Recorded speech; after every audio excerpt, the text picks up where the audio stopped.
फुले। पहली शिक्षा की देवी शिक्षिका कौन सी, क्या नाम जी? माता सावित्रीबाई फुले। माता सावित्रीबाई फुले क्यों? उनके पति का नाम था ज्योतिबा राव फुले। शादी हुई, सावित्रीबाई घर आई, ज्योतिबा फुले के घर आई। इधर जब ज्योतिबा, आपको मैं एक चीज और बता दूं कि ज्योतिबा फुले की शादी बड़ी मुश्किल से हुई थी। जो भी शादी वाले लोग आते थे वो लौट जाते थे। पहले तो हाँ कर देते थे, कहते थे कि हाँ ठीक है मेरी लड़की की शादी आपके साथ में हो जाएगी। पहले तो सब हाँ कर देते थे और उसके बाद में ज्योतिबा फुले जो कहते थे, जो भी लड़की वाले लोग आते थे ना, लड़की पक्ष के लोग, वो ज्योतिबा फुले जी के पास आते थे तो ज्योतिबा फुले एक शर्त रखते थे। कहते थे कि मैं शादी तो कर लूंगा, मैं बिना दहेज की शादी करूंगा, मैं कुछ भी नहीं लूंगा, लेकिन एक शर्त होगी और वो शर्त ये होगी, जो लड़की मेरे साथ में शादी करेगी उसे मेरे घर पे आके पढ़ना पड़ेगा। क्या करना पड़ेगा? पढ़ना पड़ेगा, और पढ़ के उसके बाद में औरों को पढ़ाना पड़ेगा। उस समय मनु का विधान लागू था, उनके समय में मनु का विधान लागू था। भोले लोगों, व्यक्ति संभलता तभी है जब उसके ठोकर लगती है, और जब तक ठोकर नहीं लगेगी, जब तक व्यक्ति का अपमान नहीं होगा, तब तक वो बार बार इस एरा गैरा के तलबे चाटता रहेगा। ठीक है ना? ज्योतिबा फुले जी ने शर्त रखी। इधर सावित्रीबाई के पिताजी का नाम था खांडोजी नेवसेठ। खांडो जी ने अपनी बेटी की शादी कर दी, सावित्रीबाई घर में आई। इधर जब सावित्रीबाई घर में आई तो पढ़ती हैं। ज्योतिबा फुले आप पढ़ाते हैं, 1 2 3 पढ़ाते हैं, जो भी चीज होती है वो सारी चीजें पढ़ाने का काम करते, और सावित्रीबाई अच्छे से मन से दिमाग लगा के पढ़ती हैं। आई, शादी हुई तो अंगूठा टेकती, और जब ज्योतिबा फुले जी के घर आई तो फिर ज्योतिबा पति ने अपनी पत्नी को पढ़ाने का काम किया। अगर शादी के बाद भी कोई पत्नी, कोई बहन, कोई बेटी अगर पढ़ाई करती है तो मैं पुरुषों से कहना चाहूंगी कि कभी भी किसी भी स्त्री की, कभी किसी महिला की आप पढ़ाई, शादी अगर हो जाए तो कभी भी बंद मत करो। शादी हो गई तो क्या वो पढ़ेगी नहीं? क्यों दीदी? अरे कोई जैसे पढ़ना चाहती है तो उन्हें पढ़ाइए, और जो अपने मन से कह दे कि नहीं मेरा मन नहीं लगता, तो वो बात एक अलग चीज है। जो पढ़ना चाहती है उन्हें पढ़ाइए। जब सावित्रीबाई पढ़ने लगी और पढ़ने के बाद गांव में जाती, नगर में जाती और कहती कि आप सब लोग पढ़ो, जैसे मैं पढ़ती हूँ ऐसे ही आप लोग पढ़ो। तो महिलाओं का जवाब होता है कि मैं कैसे पढ़ूं? महिलाएं कहती हैं कि मैं कैसे पढ़ूं, मुझे तो कुछ आता ही नहीं है। भोले लोगों, उस समय SC ST OBC and minority समाज के लोगों को शिक्षा पढ़ने का कोई हक नहीं था। उस समय कोई जानता भी नहीं था कि का खा का क्या होता है, कोई कुछ भी नहीं जानता था। भोले लोगों, इधर जब वो पढ़ने लगी और पढ़ने के बाद महिलाओं के पास में गांव में जाती और कहती कि आप पढ़ो सब लोग, तो पता है ज्योतिबा फुले के पिता गोविंद राव फुले, क्या नाम? गोविंद राव ने कुछ उनके पास ढोंगी पाखंडी आते और गोविंद राव से कहते कि हे गोविंद राव, तू सीधा नरक को प्राप्त होगा, इसीलिए अगर तू स्वर्ग चाहता है तो एक काम कर, जो तेरा ये पुत्र है ज्योतिबा राव फुले और तेरी पुत्र वधू जो है, क्या नाम? सावित्रीबाई फुले, उन्हें तू निकाल दे। इतना कहा लोगों ने, और उनके पिता गोविंद राव ने ज्योतिबा फुले और अपनी बहू पुत्र वधू को घर से बाहर निकाल दिया। और निकालने के बाद अब वो कहाँ रहेंगी, क्या खाएंगी, क्या पिएंगी, कुछ नहीं है। भोले लोगों, मुस्लिम समाज से यहाँ पर कितने लोग बैठे हैं मुस्लिम समाज के? वेरी गुड, 1 2 3 4 तमाम लोग हमारे मुस्लिम समाज से भी हैं और अपने गांव में मुस्लिम समाज के लोग हैं, ठीक है ना? अब आप समझ लीजिए कि आपके साथ में गलत अगर किया है किसी ने, तो किसी ने अगर आपसे ये कह दिया कि आपके साथ में मुस्लिम समाज के लोगों ने किया, तो अब आपके साथ में आप ये पहचानिए कि आपका दुश्मन कौन है। क्या आपका मुसलमान भाई दुश्मन है? अब आप ये सिद्ध, आपको अपने आप पता चलेगा जब ज्योतिबा राव फुले और उनकी पत्नी सावित्री बाई फुले को उनके ससुर ने, उनके पिता ने घर से बाहर निकाल दिया, तो पता है उन्हें इधर उधर भटकते रहे बेचारे। और तब उसके बाद में अगर उन्हें जगह दी है किसी ने, तो वो पता कौन होते हैं? मुस्लिम समाज के, पता कौन? अम्मी होती है मुस्लिम समाज की। उनका नाम ऐसे जैसे अपने गांव में तमाम हमारी महिलाएं भी ऐसी हैं मुस्लिम समाज की, कि जैसे मैं ये घर में जो रहती हूँ ना मास्टर साहब के घर में, हम लोगों को 3 दिन हो गए रहते रहते, और किसी भी चीज की जरूरत पड़ी और हमने किसी भी बच्चे को और या बहन बेटी को, मुस्लिम समाज की किसी भी हो, हमें तो कोई मतलब ही नहीं कौन है कौन नहीं, तो हमने कोई भी चीज मांगी तो तुरंत हमें देने का काम किया। तमाम हमारी महिलाएं भी ऐसी हैं इस मोहल्ले में ही। तो आप समझ लीजिए कि अम्मी फातिमा शेख जो होती हैं मुस्लिम समाज की, अम्मी फातिमा शेख ने ज्योतिबा फुले और उनकी पत्नी सावित्री बाई फुले को अपने घर में रहने के लिए जगह दी। आज लोग एक एक इंच जगह के पीछे लड़ जाते हैं, लेकिन विचार कीजिए कि मुस्लिम समाज में कितने लोग दयावान होते हैं, दयालु होते हैं। वो आपसे अलग नहीं है लोगों। एक पिता की 4 संतानें हैं, लेकिन एक ही पिता की हम सब हैं संतान, और कोई बना हिंदू तो कोई मुसलमान, हम एक पिता की संतान हैं। हम लोगों की कोई अलग अलग कोई भी चीज नहीं है, केवल एक व्यक्ति अलग है जिसने आपको अलग अलग किया है, ठीक है ना।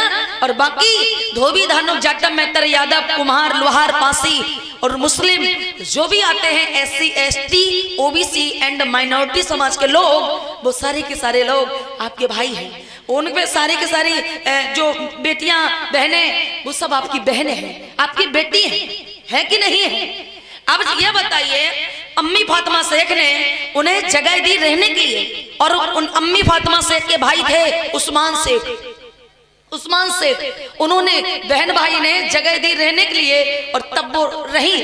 और उसके बाद में नगर में जाती और सावित्री बाई कहती कि ऐ महिलाओं, आप पढ़ो, और मैंने कुछ पढ़ लिया है तो वो मैं आपको पढ़ाना चाहती हूँ। आ ई काखा घा पढ़ाना चाहती हूँ। तो महिलाएं कहती है, अरे जा जा जा सावित्री बाई, तू तो पागल हो ही गई है, तू तो नरक को प्राप्त होगी और तू मुझे भी नरक को भेजना चाहती है। अब उस समय आप समझिए कि यही महिलाएं पढ़ने के लिए डरती थी। सावित्री बाई कहती थी कि आप पढ़ो, तो अन्य महिलाएं कहते थे कि नहीं, तेरे जैसे पागल मुझे नहीं बनना है। अब यह बताइए कि पढ़ना अच्छी बात है या गलत? जब सावित्री बाई फुले इस तरीके से कहती तो लोगों को बड़ा अचंभा लगता, बहुत बुरा लगता। लोग जैसे ही सावित्री बाई गलियों में जाती तो एक तो महिलाएं पढ़ती नहीं, और ऊपर से उनके ऊपर पता क्या फेंकती? कीचड़, डंडा, पत्थर, लाठी, ये सारी चीजें फेंकने का काम करती। महिलाएं कहती नहीं, मैं नहीं पढ़ूंगी, और मुश्किल से तैयार भी होती हैं पढ़ने के लिए। तो वो कहती हैं महिलाएं, आपके जैसी हमारे जैसी महिलाएं, कि ठीक है मैं पढ़ूंगी, लेकिन एक शर्त होगी सावित्री, मैं तुम्हारे यहाँ नहीं जाऊंगी, लेकिन तुम्हें मेरे घर पर आना पड़ेगा पढ़ाने के लिए। तो घर घर में जाके वो पढ़ाने का काम करती। और भोले लोगों, आप लोगों को ये जो अगर 1 से हाई स्कूल किसी ने किया है, 10 या इंटर पास किया है, 12 पास किया, BA BSc MSc किया है, तमाम हमारी बहनें बेटियां आज ग्रेजुएट भी हैं, ठीक है ना। इंटर किया तो किया ही है, BA किया, BSc किया, MSc किया, B.Ed किया, BTC किया, तो ये किसी और की बदौलत नहीं, बल्कि आपकी शिक्षा की देवी महान माता सावित्री बाई फुले।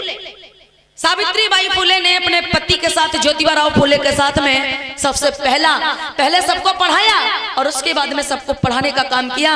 और उसके बाद में पता क्या किया? 1848 में सबसे पहला स्कूल खोलने का काम किया। वो किसी और ने नहीं, बल्कि ज्योतिबा राव फुले और उनकी पत्नी सावित्री बाई फुले ने। अब आप एक अंदाज लगाइए कि आपके साथ में मुस्लिम समाज के लोगों ने अच्छा किया या बुरा किया। अगर वो रहने के लिए जगह नहीं देते तो वो बेचारे इधर उधर भटकते और भूखे प्यासे रह के गुजारा करते, है ना। पहले तो उन्होंने अपने घर पे रखा अम्मी फातिमा शेख ने, और उसके बाद में उनके साथ पढ़ी, और उसके बाद में पढ़ाने का भी काम किया, ये किया। लेकिन आपसे कह दिया आपका दुश्मन मुस्लिम समाज के भाई हैं, तो हम लोग मुस्लिम के पीछे पड़ गए हाथ धो के लाठी लेके, ठीक है ना। लेकिन हमने अपने दिमाग से सोचा ही नहीं किसी ने कह दिया आपका दुश्मन यादव है, हम यादव भाई के पीछे पड़ गए। किसी ने कह दिया आपका दुश्मन कश्यप है, हम कश्यप को अपना दुश्मन मानने लगे। लेकिन जो सही दुश्मन, सही मायने में जो दुश्मन है, हमने उसे आज दिन तक पहचान।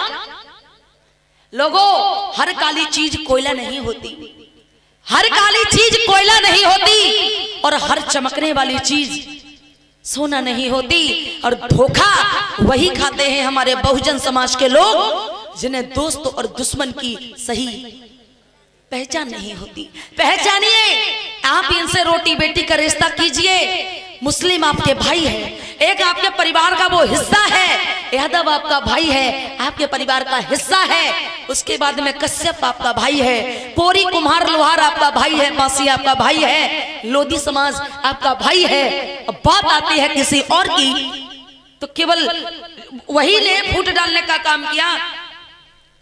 फूट हमारे महापुरुष जो थे, ज्योतिबा फूले, सावित्रीबाई फूले, बुद्ध, कबीर, रविदास, रामास्वामी नायकर, ललित सिंह यादव, तो इन्होंने तो समाज जोड़ो, समाज जोड़ो और जाति पात छोड़ो, ये संस्था लेके चले। इस बात को लेके लोगों को जोड़ने का काम किया। समाज जोड़ो, जाति पात तोड़ो। लेकिन अन्य ने क्या किया? फूट डालो, राज्य करो। तो आप ये बात समझ सकते हैं। आइए अब हम लोग चलते हैं 2 मिनट बुद्ध के चरणों में। क्यों? वो इसलिए कि ये बुद्ध की धरती है, ये बुद्ध की धरती है। अयोध्या पता किसकी जन्मभूमि? अयोध्या लोग कहते भगवान राम की। अयोध्या में भी जब खुदाई होती है तो बुद्ध की प्रतिमा निकलती है। मथुरा, मथुरा किसकी जन्मभूमि? ठीक है, वहां भी जब खुदाई होती है तो वहां भी बुद्ध की प्रतिमा निकलती है। आप जहां भी देख लीजिए, कहीं भी अगर कोई ऊंचे टीले होते हैं या कोई जगह पर खुदाई होती है तो आप देख लो कि हर जगह बुद्ध की प्रतिमा निकलती है, सम्राट अशोक की लाट निकलती है, और उसके अलावा किसी और की कोई फोटो वोटो नहीं निकलती। मेरा घर है तो मेरी फोटो निकलेगी। ये आपके महापुरुषों की ये धरती है, आपके महापुरुषों का ये देश है। इसीलिए इस देश में कहीं भी खुदाई कर दो, किसी की कोने को खोद दो, तो अक्सर आपके महापुरुषों की निशानी निकलेगी और अन्य किसी की निशानी नहीं निकलती। ये बुद्ध की धरती है, ये बुद्ध का देश है। इसीलिए हमें बुद्धिजीवी बनना है। आप बुद्धिजीवी हो जाओ लोगों। कड़कड़ में बुद्ध की विचारधारा व्याप्त थी, लेकिन जो मिटाने का काम किया बस उन्हीं लोगों ने मिटाने का काम किया। पता है किसने? फूट डालो, राज्य करो, बस 3-3.5% लोगों ने। तो आप समझ सकते हैं इस बात को। आइए, ये बुद्ध की धरती है, बुद्ध का देश। इसीलिए मैं कहना चाहूंगी और आप सभी बड़ी शांति का सहयोग देंगे और मेरे साथ में बड़े प्यार से बोलेंगे, ताली बजा के गाएंगे।